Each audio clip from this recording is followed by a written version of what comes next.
அனைவருக்கும் வணக்கம் மாணவர்களே. இன்று நாம் காணக்கூடிய தலைப்பு பார்த்தீங்க அப்படின்னா திருக்குறளை பற்றியும் திருவள்ளுவரை பற்றியும் நம்ம கடந்த வகுப்புலையும் நம்ம பார்த்துருக்கோம். அதனால நேரடியாக நம்ம இப்போ பாடத்துக்குள்ள போகலாம். இப்போ என்ன அதிகாரம் நம்ம பார்க்க போறோம் அப்படின்னா, முதலாவதாக அரண் வலியுறுத்தல் அப்படிங்கிற ஒரு அதிகாரத்தை நம்ம பார்க்க போறோம். இதற்கு கீழே குறளை இருக்கின்ற குறளையும் அதற்கான பொருள் விளக்கத்தையும் நாம் பார்க்கலாம். முதலாவது, மனத்துக்கண் மாசிலன் ஆதல் அனைத்து அரண் ஆகுல நீர பிற. மீண்டும் ஒரு முறை, மனத்துக்கண் மாசிலன் ஆதல் அனைத்து அரண் ஆகுல நீர பிற. உள்ளத்தில் குற்றமில்லாமல் இருப்பதே சிறந்த அறமாகும், மற்றவை எல்லாம் வெறும் ஆரவாரமே. ஆக ஒரு அறம் என்றால் என்ன என்றால், மனதிலே குற்றம் நீங்க குற்றம் இல்லாமல் இருப்பதுதான் உண்மையான அறமாகும். ஆக மனதுக்குள்ளே உள்ளொன்று நினைத்து புறமொன்று பேசுவார் காட்டுவார் என்பது போல அல்லாமல் நம்ம மக்கள் இல்லாமல் என்ன பண்ணணும், அதாவது உள்ளத்தில் தீங்கான செயல்கள் இல்லாமல் இருப்பதுதான் உண்மையான அறமாகும். ஆக நம்ம செயல்களிலே உள்ள என்ன நினைக்கிறோமோ அதுதான் நம்ம காட்டுவோம். ஆனா நடிப்பு என்று சொல்லுவார்கள். என்ன, நம்மளுடைய மனதுக்குள்ள என்ன இருந்தாலும் வெளியாட்களுக்காக ஏதோ பண்ணணுமே அப்படின்னு இல்லாம நம்ம மனது எப்போதுமே தூய்மையாக இருக்க வேண்டும். அதுதான் இந்த பொருளை சொல்ல வராங்க. உண்மையான அறம் என்றால் என்ன என்பது, நம்மளுடைய மனமானது தூய்மையானதாக இருக்க வேண்டும். அதுதான் சிறந்த அறம். மற்றதெல்லாம் ஆரவாரம். ஆரவாரம் என்றால் என்ன, அதாவது ஊருக்கெல்லாம் உபதேசம் சொல்லிட்டு நல்லவன் போல நடிப்பதுதான் ஆரவாரம். ஆகவே மனதிலே குற்றமில்லாமல் இருக்க வேண்டும், இதுதான் அறமாகும் என்பதை வள்ளுவர் தெரிவித்திருக்கிறார். மீண்டும் ஒரு முறை குறளை பார்க்கலாம். மனத்துக்கண் மாசிலன் ஆதல் அனைத்து அரண் ஆகுல நீர பிற. இரண்டாவது குறள் பார்க்கலாம். அதே அதிகாரத்துல, அழுக்காறு அவாவெகுளி இன்னாற்றல் நான்கும் இழுக்கா இயன்றது அறம்.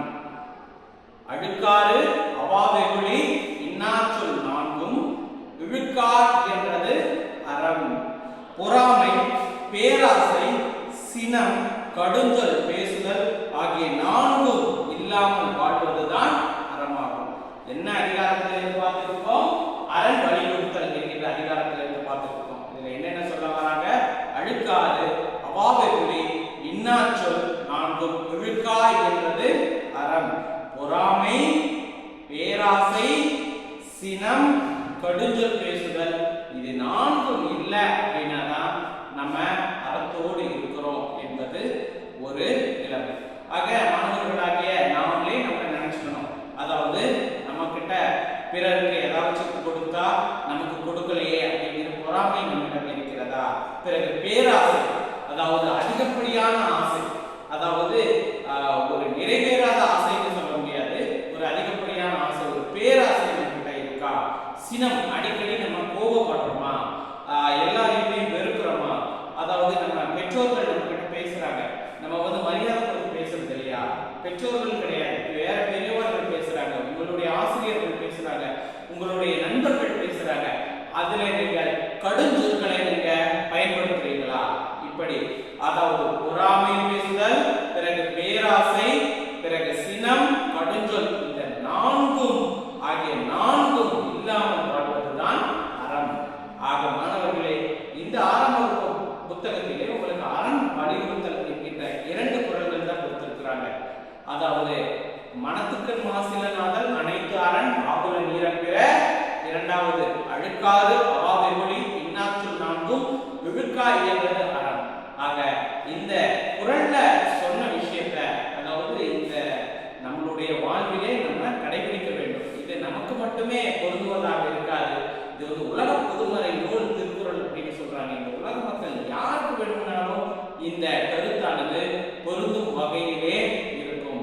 மாணவர்களே, அரண் வலியுறுத்தல் என்கின்ற அதிகாரத்திலிருந்து இந்த குறளை நாம் படிப்பது மட்டுமல்லாமல் நம்மளுடைய வாழ்விலையும் நம்ம என்ன பண்ணணும்